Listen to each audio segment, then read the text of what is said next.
Ladies and gentlemen, welcome to the Dev Diary Review, 4th of March. This is the first one I'm ever doing. Hopefully this turns out well. And today we're going over Aztecs, Mayans, and Incas, because they added 3 mission trees. Because every so often, Paradox likes to come back to this region and say, can we make it fun? Hopefully this time it works. So they changed up Aztecs a bit. We get Legendary Conqueror on Montezuma. We get this triple alliance, Tall Aztecs, which should be interesting now. A new mission tree, a lot of which boosts Montezuma's power. So I'm guessing these early missions are relatively easy to accomplish, because why wouldn't they be? If you want to have Montezuma enjoy these benefits, they should be relatively easy to achieve so that the player can continue to enjoy Montezuma's newfound power. Then there's a bunch of stuff about the estates, the fate of the alliance, where you can either continue playing tall, or you can cancel it and go for aggressive play. I really like these whole option stuff. Very good for Paradox to continue this. A new thing with blood, government type. I don't know how this is going to work out entirely, but it should be interesting. Bonuses from getting blood, losing doom. Preventing disaster should be fun. Yo, national unrest. And you can steal blood from people for war score. So, there's going to be literal blood farms as part of the meta, I'm sure. Now we have a new tributary, so you can demand blood from people. But is that going to be better than just constantly declaring war because of the liberty desire? That's the question.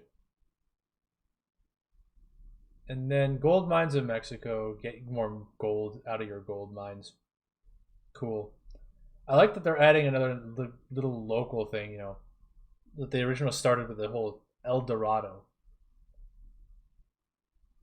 And unfortunately, there is no mission tree for the non-Aztec countries.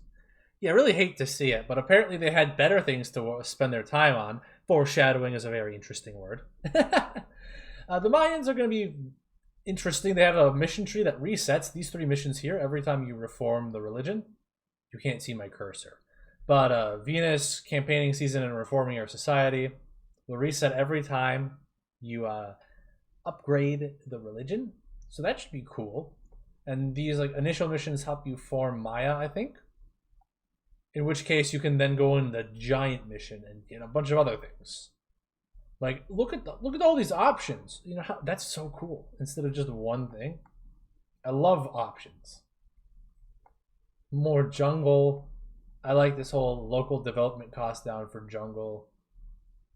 Look at these options here too. Future of the Confederation. Diplo relations up or overextension modifier. Is that playing tall versus being aggressive? Perhaps. And then last, but certainly not least, we have Inca with Cusco.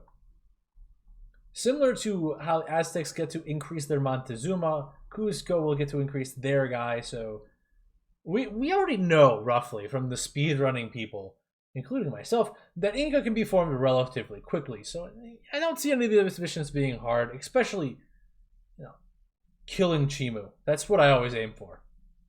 In fact, you get to choose between integrating and accepting them. I don't know why. Why do I have to choose between one or the other here?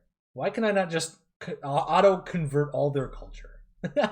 Speaking of, as much as I like to joke about hating them, I am legitimately surprised that Chimu doesn't have their own small mission tree. But I guess, they had something better to work on. It seems to me that they're getting rid of the Inca religion. They don't mention it, but you have colonists here. They're getting rid of the whole Inca religion reforms because it doesn't seem like you can get a colonist from them anymore because of their new decision to colonize them instead of, I guess, getting colonists, unless they give you both. But that doesn't seem likely. We get more missions as Inca, which is pretty cool, especially the loyalty here. Look at this, years of separation. You can just bully people. More conquest. As if conquering wasn't tough enough anymore. But yeah, we also have authority here, which used to be part of the Inca religion, but I don't see anything on this dev diary, unless I'm missing anything, about them getting rid of the religion mechanics. So we're just going to have two separate mechanics side by side? It doesn't seem correct. You look at this, reformed? We can gain authority for cost. That's fun. Oh, this one seems really interesting, actually. Getting extra power for authority, and then just getting rid of a mummy. Okay, now that we're at the end of it, here's the part that we were apparently way too busy to do other mission trees with, which is this ridiculously long sunset invasion. Like, do we really need this many missions to go sunset invade? Come on. Most of this is all about conquering Europe and Asia, which by that point, do we really need missions anymore? You're already massive. I don't know, I'm just a little bit frustrated that they put effort into this. We have like, yeah, you get to use great projects. We get new stuff, new casus belli. Why did we have to do this? Why do we have to do the meme mission tree over like another nation?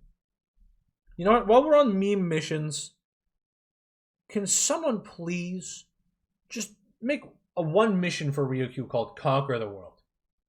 You know, you boot up the game for the first time. Oh, I want to play Ryukyu for whatever reason. It's like, go, child, conquer the world. Now, here's the real question. Will it make these nations fun?